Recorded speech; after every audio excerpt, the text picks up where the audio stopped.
So Shakur Stevenson gets the win, the stoppage. His first fight at 135 pounds, lightweight. He gets a stoppage. Lots don't agree with the stoppage. I saw no problem with it. People are saying it was a gift. I'm like, what do you mean it was a gift decision? He was gonna either knock this dude out eventually, or he was gonna piece him up for the rest of the fight to the whole to the decision. So it didn't matter. You know what I mean? He wasn't really he was getting beat up in there. He wasn't doing much back, man. He wasn't really doing shit, man. He was just surviving, man. He was getting punched around the ring. Come on, man. That's what y'all want to see. But anyway, Shakur Stevenson, man. Is this dude the nightmare? Is this dude the new nightmare of boxing? Is he the nightmare of 135 pounds? Actually,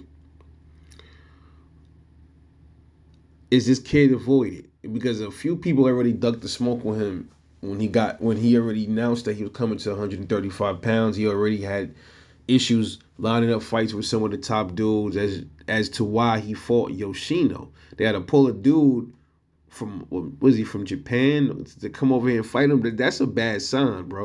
You got all these fighters over here in the U.S. Nobody wanted to fight Shakur Stevenson, and now we already know Isak Cruz, and I think what was it? I think the Zepeda dude. I think that they were, yeah, we get it. But what about all the other fighters that weren't tired of? What about all these other up and comers from the United States or whatever?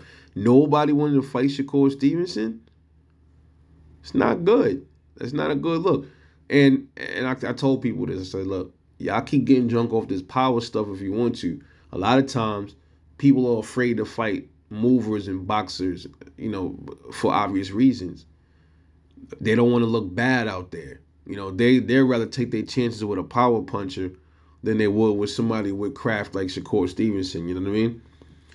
And the issue why I say Shakur Stevenson is a nightmare because listen, he ain't really known for his power hints yet, but he will grow into his weight. He's gonna grow into his weight class, and I think he's gonna show some knockout power. I think it's coming. Some will say, well, that knockout against Yoshino was just a fluke. We'll see. We'll see. But you can't deny the fact. Look at his frame, dude. Look at his face. He's filled in. This is where this is his sweet spot. And up and beyond, I believe too. I think Shakur might max out at welterweight, man. His power, I think, is gonna go up. He's gonna be a problem because he already got the skill set. He got the timing. He has the footwork somewhat. He has definitely one of the best knowledge. He has the best knowledge of distance probably right now in boxing. One of the best. Great distance control. That's important in boxing, man. Great reflexes. Now, when people say, who's the next Floyd Mayweather in boxing? I don't like to talk about financial wise because I don't think anybody's ever gonna match that dude. But when it comes to skill set, defense, I would have to say the closest is Shakur Stevenson. Yeah, it's people say they touted Devin Haney as being that one, and I like Dev. Devin gets hit way more than Shakur Stevenson. I don't see any other boxer out there right now that is nearly as close to the skill sets of Floyd Mayweather as a Shakur Stevenson. At least that's what I see. I know a lot might not agree with me, but that's what I see. I look around. I don't see any other boxers that's on the same type of timing that Shakur Stevenson's on when it comes to even closely resembling the IQ of a Floyd Mayweather. You know, just my thing. And I think this dude is going to be avoided, man. I think he is, even by a lot of your favorite fighters. We'll see. If you start seeing a lot of these fighters, once they get over their fights, listen, I'm keeping it all the way real. Devin is fighting Lomachenko now. Tank is fighting Ryan. Once these two dudes are done fighting their opponents, I want to hear Shakur Stevenson name come out these dudes' mouths. Both of them, Devin Haney and Tank Davis. I want to see Shakur's name come out their mouth because Shakur's calling them out, especially Devin Haney, after his last win against Yoshino, he said he'll smoke him. So we waiting on, I'll give Devin the benefit of the doubt. He's already tied up with Lomachenko. He'll be fighting Loma next month. Once that's out the way, then I want to hear Dev start really chiming, like kind of like focusing in on Shakur, where Shakur's been really taunting him. This is the type of stuff you want to see in boxing, man. The not ducking the smoke, the calling out other boxers, calling out the top dudes. That's how they used to do back then, man.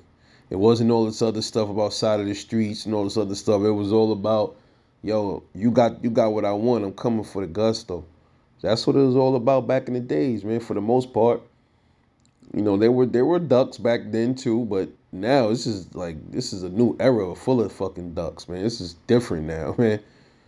So when Shakur comes into a new division, he steps into a new division, he start calling dudes out.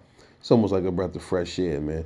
You know what I mean? And same with Tank. Same thing with him. Tank said, before he want to retire and all this stuff, that he want to get Devin and Shakur. And he said this, so we fully expect him to fucking honor those words. Then, you know what I mean? After Ryan, we don't want to hear nothing else. About you fighting another Hispanic dude that nobody knows about or something like that.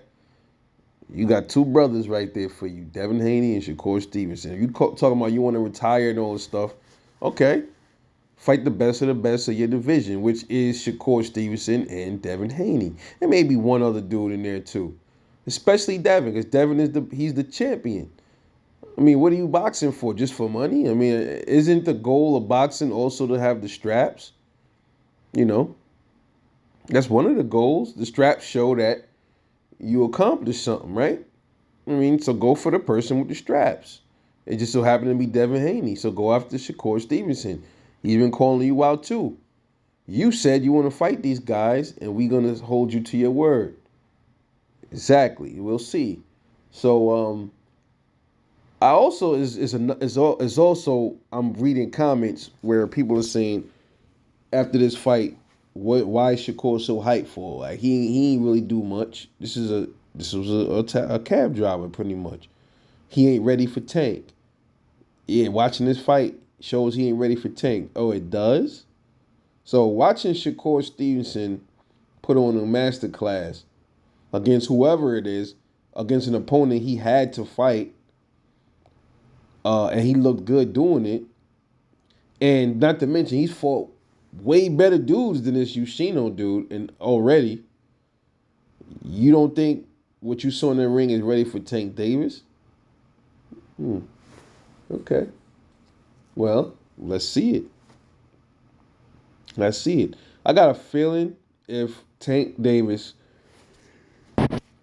actually fights Shakur Stevenson, the Tank Davis hardcore fans are going to be highly disappointed. And if Shakur wins that fight, I already see it. They're going to say Shakur Stevenson was running the whole fight. That's what they're going to say. Shakur wasn't standing in the pocket banging with Tank Davis. Bruh, it ain't smart to stand in the pocket and bang with Tank Davis. I don't care who you are. I don't care if you're Shakur Stevenson. I don't care if you're the toughest of tough. That's not a smart game plan to stand there and bang with somebody with that kind of power. Now, I'm probably one of the few channels that always question Tank's power. Now, I'm not saying he don't have it, but I always was like, well, he got all his power, but he couldn't keep Gamboa down. Now, I always run back to the Gamboa thing. And I look at it, and also Leo Santa Cruz. If you look at that fight, he had to time Leo to get that punch in. If he had this crazy power, like this raw punching power, the Leo Santa Cruz shouldn't even lasted that long. He should have got him out of there. He don't have that Wilder type power, man. He got to be able to set you up and really crack you with something for you to land. And that's the whole idea. He got to set you up. If you don't have the IQ to outwit Tank Davis' setup, then you going to get knocked out cold. That's what it is. You're going to get hurt. Keyword is IQ, and I think the only ones that's able to beat Tank Davis are Devin Haney and Shakur Stevenson. Those are the only two I can see right now that can beat him. You know, as much as Tank ain't really been fighting people we think that he should be fighting, the dude is a bad boy from what we can see on the surface. But a bad boy against who? See what I mean? Shakur, even Devin and Shakur, they seem like bad boys. Against who? Up until now, all of them look good. But now it's time that these little pool of fighters, now it's their turn. These are the top guys. They have to fight each other now. And then we start to see exactly who's who. You know what I mean? But from the looks of it, Shakur Stevenson is the goods, man. You know, and Devin Haney, he's good too. But I got some issues when it comes with him.